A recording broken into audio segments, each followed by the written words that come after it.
Yan, update tayo dito sa amin, no? Sobrang lakas ng hangin. Wala naman siyang ulan pero sobrang lakas ng hangin. Sana tumigil na. Wala nang ilaw. Hindi tayo. Sobrang lakas ng hangin natin dito. Sana tumigil na. Habang hindi naman kasi ako pwedeng matulog kasi yung bahay ko ang likod noon parang daanan ng tubig kaya baka biglang umapaw, kaya antay tayo, kailangan nating abangan hanggang magdamag, kaya ingat kayo lahat. Ang hangin mga kaibigan, wala lang kuryente dito, sobrang lakas ng hangin.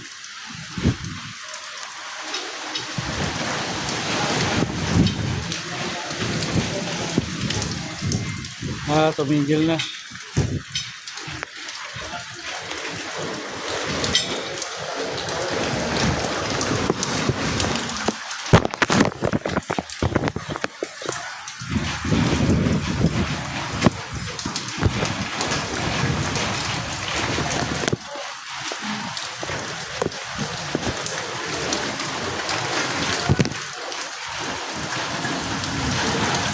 Malakas ng hangin.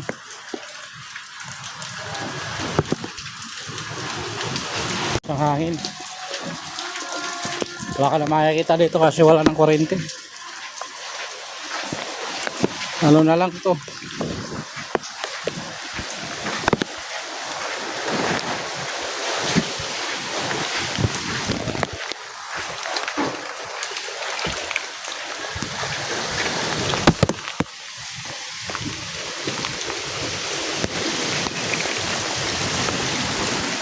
Sana itong mga manok natin.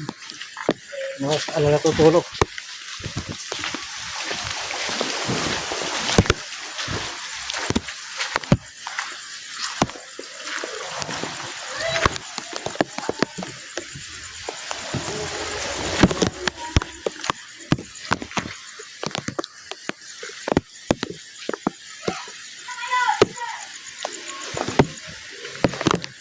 Yung good. Yan kayo.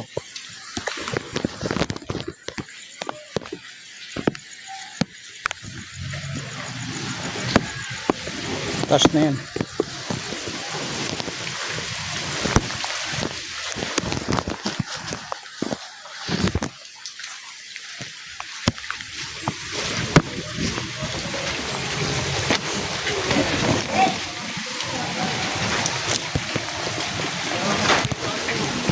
Hangin natin. Yeah, wala na tayong kuryente dito, sobrang lakas ng hangin.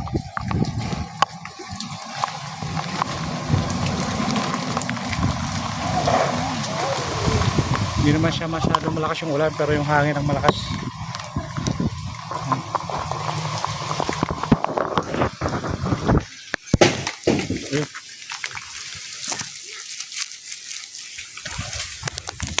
Malakas ang hangin. Wala ng kuryente dito sa amin.